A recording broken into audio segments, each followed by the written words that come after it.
인터넷 끝판왕과 함께하는 NBA 위클리 리뷰. 네, 오늘은 12월 5일이고요.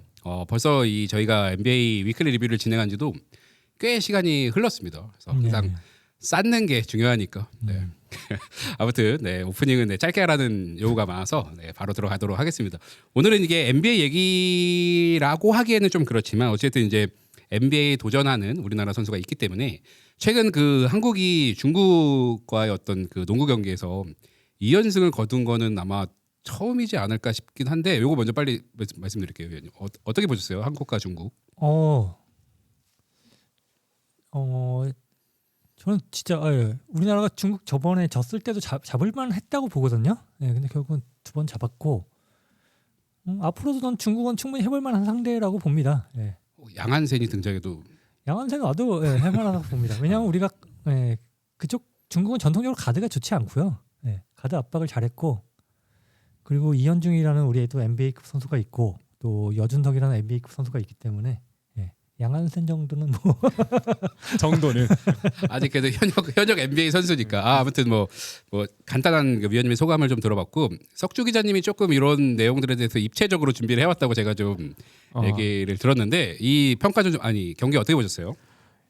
일단 욕 먹기 싫어서 되게 어쨌든 한국인 입장에서는 되게 중요한 선수를 다루는 콘텐츠니까 제 나름대로의 기준을 갖고 경기를 보면서 몇 가지를 준비해 왔는데 일단 첫 번째로 상대를 먼저 얘기를 하자면 긍정적인 의미로 한국이 보여줄 수 있는 팀농구의 약간 정수 같은 걸 저는 보여줬다고 생각하고요. 많은 사람들이 스포트라이트를 이제 이현중 선수 쪽으로 많이 받았고 이현중 선수가 잘한 것도 사실인데 저는 좀 더 솔직히 말하자면 전희철 감독과 지금 조상현 감독님이죠. 그 두 분이서 같이 만드는 플랜이 팀 단위 플랜이 진짜 기가 막히다고 생각했고 그 팀 단위 플랜이 이현중 선수에게 정말 제대로 먹혀들었다라고 생각을 합니다. 그리고 중국 얘기를 잠깐 하자면 인게임 조정 능력이 진짜 오만한 수준이었다. 분석을 하나도 하고 나오지 않은 게 티가 나서 여러 가지 요소들이 맞물려서 대한민국이 생각보다 아주 쉽게 승리를 거두지 않았나라고 생각이 들었습니다. 그 한국의 전력이 그럼 이제 뭐 무르익었다고 표현해도 될 정도라고 보세요, 위원님? 이번에 2연승하고 우리가 파워랭킹 2위로 올라갔거든요. 아시아에서. 그만큼 전력이 좋다라고 인정을 하는 거죠. 이현중 선수가 너무 잘한 것도 있지만은 다른 선수들도 굉장히 잘했어요. 하윤기 선수도 잘했고 이정현 선수도 2차전 때 뭐 거의 놓치지 않고 다 넣고 그리고 저는 안영준 선수 되게 칭찬하고 싶거든요. 안영준 선수가 수비가 너무 좋았습니다. 거의 뭐 우리가 어제 아사로 탐슨 찍었잖아요. 한국의 아사로 탐슨이다. 얼핏 그 언급이 됐었던 걸로 제가 기억을 해가지고 중국 가드를 완전 조져놨죠. 그래도 저기 리그 MVP 출신 선수를 탐슨하고 비교하는 건 조금 너무 좀 그 선수 그 밸런스만 비교하면 조금. 그렇죠. 근데 그만큼 MVP 선수가 가자미 역할을 제대로 했다. 그리고 공격에서도 1차전은 잘했고 안영준 선수가 왜 MVP였는가를 보여준 것 같습니다. 저 똑같은 얘기를 하려고 했었어요. 사실 안영준 선수 하면 상대적으로 대표팀에서의 스포트라이트는 덜 갈 수 있다고 생각을 하는데 많은 사람들이 간과하는 게 안영준 선수는 내 외곽에서 백코트 플레이어와 인사이드 플레이어를 모두 마킹하는 게 가능해요. 이게 우리처럼 스위치와 지역 방어를 번갈아 가면서 쓰는 팀한테는 엄청난 이점이거든요. 근데 이날 경기에서도 2차전 다 마찬가지였지만 중국이 어떤 방식으로 득점 루트를 찾든 그 자리에 항상 안영준 선수가 솔로 맨마킹을 가거나 도움 수비를 갔어요. 그 타이밍이 모르겠습니다. 전희철 감독님이 있어서 그런 건지는 몰라도 그 타이밍이 진짜 기가 막힌 수준이었거든요. 근데 이것들이 사실 표면적으로 보이지 않지만 경기를 다시 보다 보면 항상 그 선수가 걸린단 말이에요. 저는 안영준 선수가 진짜 거의 중국을 약간 이런 말 좀 그런가요? 쌍욕 나올 정도로 귀찮게 잘했다라는 생각이 들었습니다. 네. 또 뭐 안영준 선수 외에 또 언급할 만한 선수가 좀 있으신가요?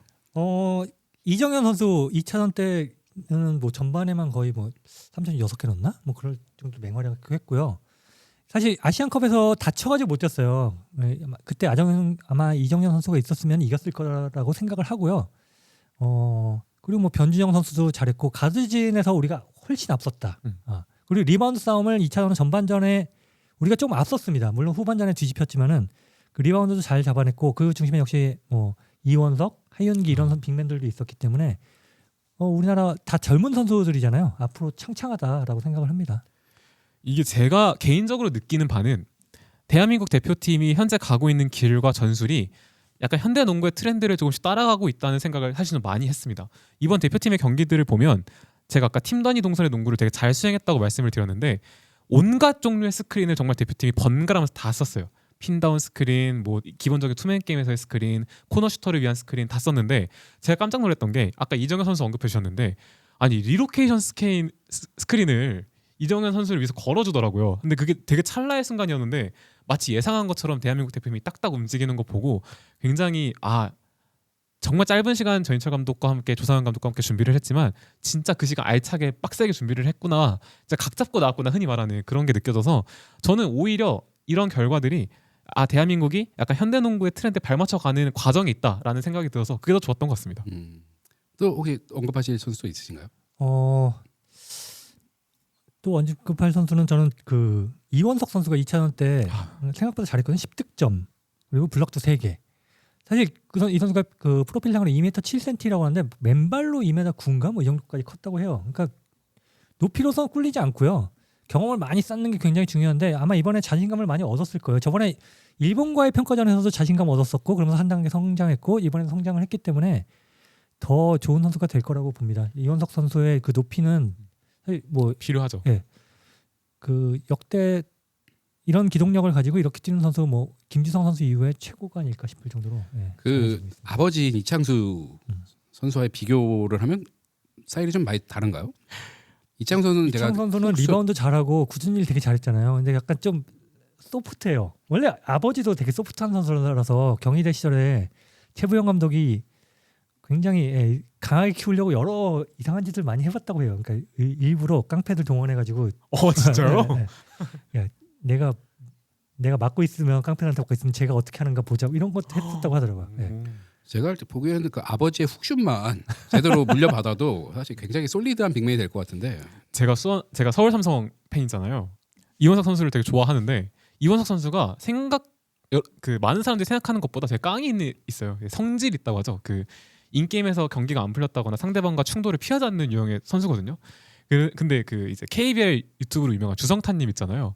거기 이제 이원석 선수가 잘하면 창수 주니어라고 이렇게 항상 썸네일을 달거든요. 거기 댓글에 가스 주니어, 뭐 갓스 주니어다 이러는데 사실 중국과의 이번 경기도 보면은 이원석 선수가 그 빅맨이 홀로 인사이드로 밀고 들어올 때 이걸 혼자 버텨줘야 되는 구간이 있었어요. 사실 하영기 선수로 온전히 풀타임을 채울 수 없기 때문에. 근데 그 구간을 살짝 여리여리한 이미지잖아요, 이원 선수가. 근데 되게 잘 버텨줬고 지금 손부상에서 자유롭지 못하거든요. 그럼에도 불구하고 거의 본인이 보여줄 수 있는 모든 경기력을 인사이드에서 발휘해줬다라고 생각합니다.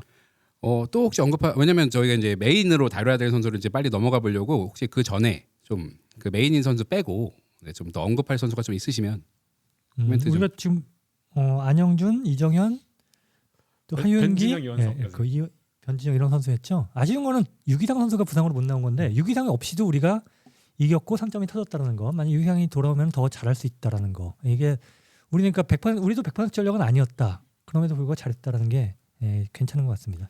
그 아까 이원석 선수 얘기해서 그런데 그 이름을 개명하면 어떨까요? 아직도 원석이라는 어떤 거기에 좀 갇힐 것 같아가지고 이 보석으로 이보석 괜찮은데요? 이거 농담입니다, 여러분들 괜히 저기 하지 마시고 석수님도 혹시 좀 언급할 선수 있어요? 다 한 것 같습니다. 그럼 메인으로 넘어가야 될 것 같아요. 사실 이제 뭐 이현중 저희가 NBA 방송이기 때문에 이제 너무 KBL 선수들만 얘기를 하면 또 모르시는 분들이 계셔서 어쨌든 이현중 선수 얘기를 좀 해야 될 것 같은데 저희 느바비큐에서도 이현중 선수를 꽤 많이 다뤘는데 한 3-4번은 다룬 것 같은데 놀랍게도 저희가 한번 다룰 때마다 실력이 조금씩 더 늘어나는 듯한 느낌. 물론 저희의 기분 탓이겠지만 그래서 정말 이제 그 실력이 무르익었다고 진짜 표현해도 될 것 같은데 그 석준이 먼저 갈까요? 이현중 선수의 활약은 좀 어땠어요? 제가 사실 그때 이제 에픽스포츠 대표님께서 나와서 이현중 선수가 정말 무한한 가능성을 가지고 있다, 되게 잘한 선수다라고 얘기해 주셨잖아요. 그때 말씀을 듣느라 제가 말을 잘 못했는데 만약에 그때 저한테 뭔가 질문할 기회가 주어졌다면 저는 대답으로 욕을 먹더라도 이현중 선수는 향후에 무조건 NBA를 갈 수 있다라고 사실 말을 하려고 했었어요. 근데 왜냐면 그러니까 기회가 주어진다면 기회 주어졌는데 그때 왜 안 했어? 질문하느라. 근데 왜 그랬냐면 이게 100% 갈 수 있는데 기회만 주어진다면 약간 좀 모순적인 말이긴 한데 죄송합니다. 네. 어쨌든 이게 어쨌든 피바 무대잖아요 이게. 그리고 어떻게 보면 대한민국이 두 경기 다 무난하게 잡을 수 있는 경기였는데 첫 번째 경기 같은 경우에는 이제 쿼터 막판 4쿼터 막판 실책이나 좀 에너지 대비해서 밀렸던 게 좀 요인이 됐지만 어쨌든 무난하게 이기는 경기였는데도 제가 그렇게 말을 했던 이유는 이 선수가 자기가 압도하는 팀이든지 그렇지 않은 팀이든지 팀 전술에 100% 녹아드는 유형의 선수라는 걸 저는 이번 대표팀 경기를 통해서 증명했다고 생각하거든요. 이원석 선수는 물론 지금 있는 레벨 선수들 중에 한 클래스가 높은 선수지만 어쨌든 이 선수가 NBA를 가더라도 그렇다는 보장은 사실 우리가 할 수 없잖아요. 사실 그렇지 않을 가능성이 더 크고. 근데 이번 경기에서 만약 이원석 선수가 이현중 선수가 자기의 피지컬만 앞세워서 농구를 했다거나 자기 개인 기술만을 앞세워서 농구를 했으면 아무리 잘했어도 사실 NBA에 대한 얘기를 많이 안 했을 수도 있어요. 근데 이렇게 압도적으로 그리고 자연스러운 흐름으로 이기면서도 본인의 기량을 120% 보여줬다라는 게 저는 오히려 이현중 선수가 어느 무대에 가서든 적응만 하면 이 정도 기량을 보여줄 수 있다라는 확신이 좀 생겨서 그렇게 말을 했던 것 같습니다. 위원님은 이현중 선수의 활약을 좀 어떻게 조명하고 계세요? 이번 1차전 때 3점슛 9개를 넣었죠. 이게 그 피바 예선 기록이라고 하더라고요. 기록입니다. 네. 엄청난 활약을 했고 리바운드도 잘 잡아줬어요. 그리고 뭐 굳은 일도 열심히 하고 수비도 열심히 하고 충분히 아시아에서는 최정상권 선수로 발돋움했다고 봅니다.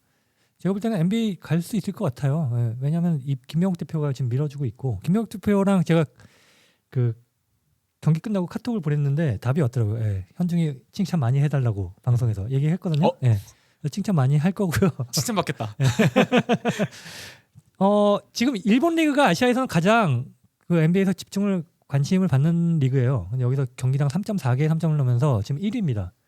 성공률도 지금 48.4% 넣고 있거든요. 굉장히 무서운 선수죠. 미국 NBA 선수들이 지금 NBA 리그에 많이 들어와 있는데도 불구하고 이현중 선수가 그 선수들에게 꿀리지 않게 잘하고 있습니다. 그리고 몇 년 전에는 핸들러를 써봤는데도 핸들링도 되더라고요. 그런 거 보면 지가 다재다능한 선수가 돼가고 있다. 이런 면에서 기회만 받는다면은 NBA에 진출할 가능성도 있다라고 저는 생각을 합니다. 그냥 저는 오히려 이제 두 분에게 조금 이제 역으로 질문을 한번 드리면 제가 잘 모르기 때문에 질문을 드리는 겁니다. 그러니까 이 농구라는 어떤 리그가 이제 각 나라마다 있지만 실력은 뭐 천차만별이죠. 근데 그 선수의 쓰임은 사실 1대1로 매칭이 돼야 된다고 좀 보는 편이거든요. 근데 예를 들면 이현중 선수의 어떻게 보면 장점은 하위 리그에서는 본인이 막 딥스리드 꽂고 막 정말 다재다능한 그런 모습들이 보이고.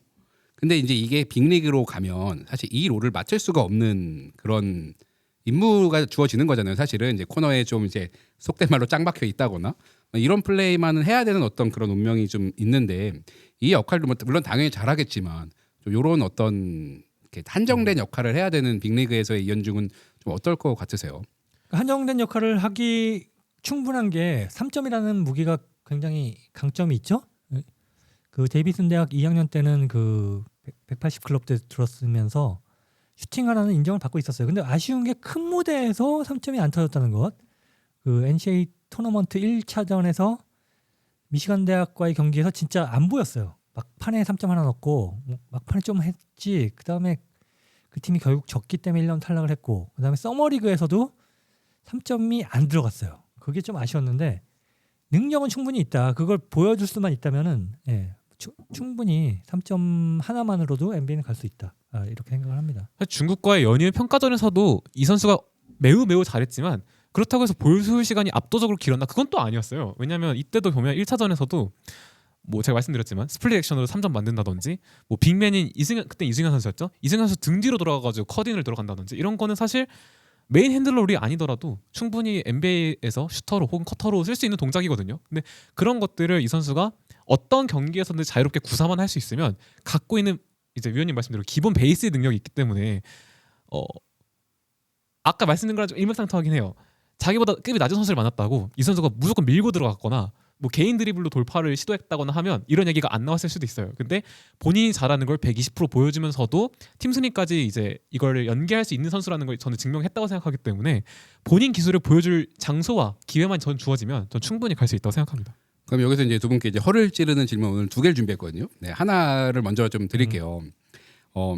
당장 10일 계약으로 이현중 선수가 리그에 그냥 지금 그냥 내일 들어간다라고 했을 때 이 팀은 좀 영입 가능성이 좀 크다라고 하는 팀을 좀 추천을 해주신다면 제가 가끔 그 생각이 들거든요. 좀 준비하실 생각이 필요하니까 골든스테이트 워리어스가 이제 가드를 단신 가드들 정말 많이 막 뽑았다가 내리고 막 이러잖아요. 근데 그 선수의 면면을 보면은 이현중 선수가 대신 들어가도 사실 상관없겠다. 물론 이제 쓰임은 좀 다르겠지만 그 정도 네임밸류라고 하면 그래서 이제 뭔가 이현중 선수를 좀 컨택할 수 있는 팀도 있지 않을까 싶은데 혹시 어느 팀이 좀 떠오르시나요? 골든스테이트도 괜찮고 3점이 필요한 팀에 가면은 되겠죠. 3점이 지금 약한 팀들 하면은 뭐 우리가 어제 그 녹화했던 디트로이트 같은 팀들로 3점이 약하고 3점 슈터가 필요하죠. 덩컨 로빈슨이 왔지만은 덩컨 로빈슨이 다치니까 또 지금 3점을 넣어줄 선수가 없어요. 그러니까 이현중 같은 선수가 필요하고 지금 디트로이트 같은 경우에는 다 빅민 라인업 써서 스위치도 하고 이런 라인업을 쓴다면은 이현중 선수가 장신이기 때문에 디트로이트도 괜찮을 것 같습니다. 아니 진짜 그 덩컨 로빈슨이랑 뭔가 좀 그 체형이 조금 비스무리하지 않나요? 플레이 스타일도 비슷해요. 실제로 좀 약간 말라가지고 좀 이렇게 좀 길쭉한 느낌이 좀 있어서 아무튼 뭐 석준님은 저는 좀 세 가지로 분류를 했는데요. 그러니까 첫 번째로는 뭔가 팀 전술상 적응을 잘할 것 같은 팀에서는 약간 떼농구하는 팀들을 골랐어요. 약간 우르르 가가지고 여러 명이 많이 패스 돌리면서 컷인하거나 3점 만드는 약간 멤피스라든지 혹은 수비 기반으로 지금 잘하고 있는 포틀랜드라든지 뭐 이런 팀들이 좀 잘 어울릴 것 같다고 생각을 했고 뭔가 잘할 것 같은 팀은 핸들러 한 명 혹은 에이스 한 명이 독보적으로 압박을 많이 받는 팀들, 뭐 덴버, 말씀해주신 디트로이트, 그리고 도노반 미첼이 있는 클리블랜드 이 정도 팀들, 그러니까 백코트가 압박을 많이 받기 때문에 윙 지역으로 3점 찬스가 많이 뻗어나갈 수 있는 팀들이 좀 잘 어울릴 것 같고 이 모든 걸 아우러서 제일 잘 어울릴 것 같은 팀, 저는 골든스테이트를 뽑았어요. 저도. 왜냐면 이 대표팀에서 보여줬던 스플릿 액션, 컷인, 뭐 빅맨 뒤로 들어가는 거 이거 다 골든스테이트가 하는 것들이거든요. 근데 너무 잘 어울릴 것 같다는 생각이 들었습니다. 그럼 세스 커리와 버디 힐즈를 이겨내야 되는 근데 한쪽은 지연이기 때문에 거기 혈연이기 때문에 이길 수가 혈연이죠, 없고, 그러네. 버디 힐즈는 이제 짬이 좀 있어가지고 아무튼 혹시 LA 레이커스는 좀 어떤가요? LA 레이커스는 브로니 제임스가 있어가지고 요거 그냥 이거 여러분들 그냥 진짜 이거 듣는 분들도 그냥 재미로 들으세요. 저희가 오늘 뭐 대본 없이 진행하다 보니까 그냥 우스갯소리를 하는 건데 커뮤니티에서 그런 말이 심심치 않게 나와요. 브로니가 KBL에 오면 약간 씹어먹는 느낌을 정도 낼 수 있지 않을까. 그게 이제 가끔 이제 커뮤니티에 올라오는 글이어서 그냥 약간 쿠키 느낌으로 저희가. 근데 브로니는 대학에서도 보여준 게 크게 없어요. 예. 우리나라에 오는 외국인 선수들보다 보여준 게 솔직히 없어요. 예. 저는 사이즈나 이런 거에서 보면은 우리가 원하는 KBL에서 원하는 유형의 선수가 아니기 때문에 저는 뽑을 팀이 없다고 생각합니다. 일단 가드잖아요. 가드. 신장 작은. 핸들러 역할을 맡죠. 핸들러 하기도 좀 불안하고 슈터도 아니고 수비형 선수로 뽑기도 애매하지. 뭐 외국인 선수를 수비형으로 뽑지 않잖아요. 우리는 빅맨을 선호하기 때문에 저는 오면 실패할 가능성이 크다. 저도 비슷한 생각인 것 같아요. 그러니까 이 선수가 갖고 있는 기본적인 기량 논외로 일단 리그 유형에 잘 맞지 않을 것 같아요. 왜냐하면 이 선수도 어쨌든 하프 코트보다는 이제 오픈 코트일 때 잘하는 선수인데 KBL은 기본적으로 문화가 다르잖아요. 앞에서 나오면 바로 끊어버린단 말이에요. 그러니까 이 선수가 본래 잘하는 환경에서 활동할 기회가 일단 많이 없을 거고 기본적으로 활동 반경이 안쪽에 있지 않기 때문에 그러니까 외국인 선수 기준 KBL이 갖고 있는 플랜과 사실 많이 안 맞을 가능성이 매우 높다. 그래서 이 선수가 갖고 있는 기량 대비 리그에는 안 어울릴 것 같다라는 게 제 생각입니다. 네. 알겠습니다. 이거 여러분들 오해하지 마세요. 그냥 쿠키식으로 제가 던진 거니까 너무 진지하게 안 드셔도 되고요. 그 얘기를 좀 해보면 좋을 것 같아요. 이건 제가 몰라서 위원님한테 이제 여쭤보는 건데 10일 계약이라는 어떤 그 계약은 그 전 세계 대상으로는 제한이 없는 건가요? 11개월 만약에 이현중 선수가 일본과 계약이 어떻게 되는지 모르겠는데 그게 뭐 중간에 바이아웃 할 수 있는 조항이 있으면 갈 수 있죠. 그러면 이제 이거 그냥 소설입니다. 올해 안에 예를 들면 뭐 계약 문제가 좀 정리가 되면 오퍼가 들어오면 갈 수 있는. 근데 보통 11계약 선수를 뽑는다 하면은 우리가 트레이닝 캠프 때 썼던 애들을 다시 데리고 오는 경우가 많기 때문에 올해는 쉽지 않을 것 같고요. 네.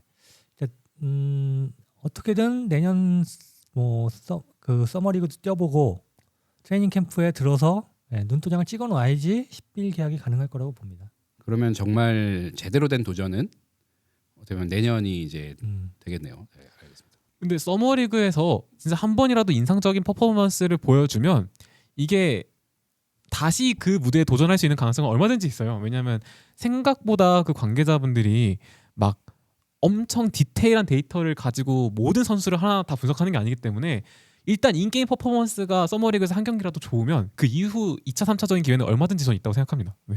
알겠습니다. 혹시 또 준비해 오신 것 중에 못 얘기한 게 있다면 자유롭게 말씀해 주시고. 그리고 이현영 선수의 좀 그 NBA 도전의 걸림돌이라면 군 문제가 군 문제. 되겠죠. 예. 그러니까 반드시 아시안 게임 때 금메달 땄으면 좋겠고요. 그리고 여준석 선수 요즘 굉장히 잘하고 있습니다. 예, 시애틀에서. 예.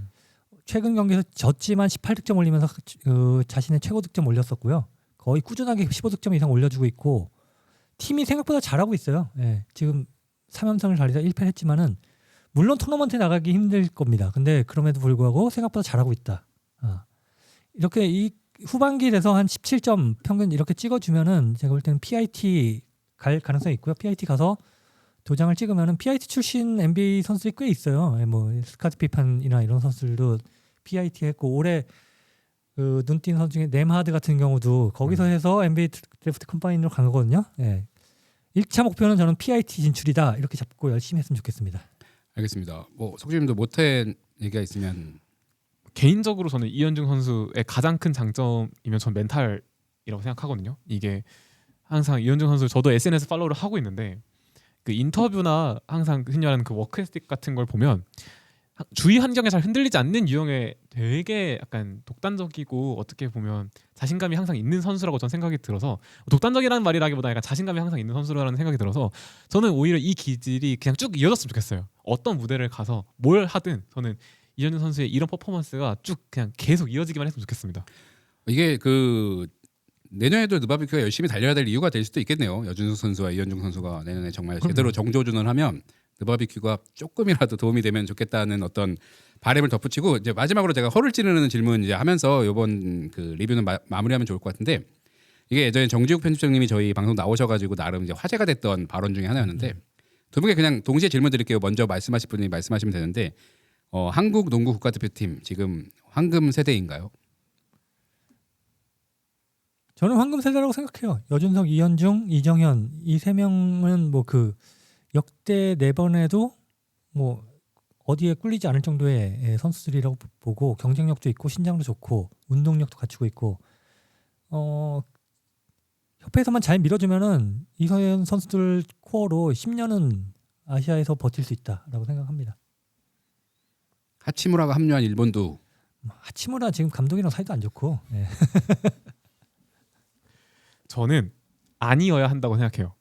그러니까 지금이 황금 세대가 되면 지금 선수들에 대한 기준치와 기대감이 가장 높을 거잖아요. 근데 저는 개인적으로 스포츠에서 제일 중요한 게 뭐냐? 저는 보존이라고 생각합니다. 보존과 이 다음 에라에게 이어지는 그 보존력이 저는 되게 중요하다고 생각해요. 그러니까 그때 편집장님도 말씀하셨지만 이현중 선수와 윤준석 선수가 무조건 NBA를 못 갈 수도 있겠죠. 근데 이거를 발판 삼아서 저는 제2의 3의 4의 이현중이나 윤준석 같은 선수가 나와줘야 된다고 생각하기 때문에 앞으로의 황금 세대를 위한 약간 버전 1 같은 느낌이었으면 좋겠다라는 생각이 들었습니다. 그러면 앞으로 그 황금 세대가 될 만한 선수 눈여겨보는 선수가 있어요? 지금 개인적인 약간 저는 양우혁 선수가 한번 그래도 미국 무대에 도전했으면 좋겠다라는 생각이 들어요. 네. 알겠습니다. 네. 저희 이 한국 국가대표팀을 조명한 것도 뭐 더 크게 저희가 하이라이트를 넣지 않은 이유는 이게 시작일 어떤 이들의 어떤 여정의 시작일 뿐일 테니까 오늘 리뷰는 조금 담담하지만 이렇게 마무리하는 걸로 하고요. 내년 혹은 내년이 아니죠. 지금부터 이어지고 있는 그들의 도전을 뭐 어떤 형태로든 응원하는 그런 시간들이 됐으면 좋겠습니다.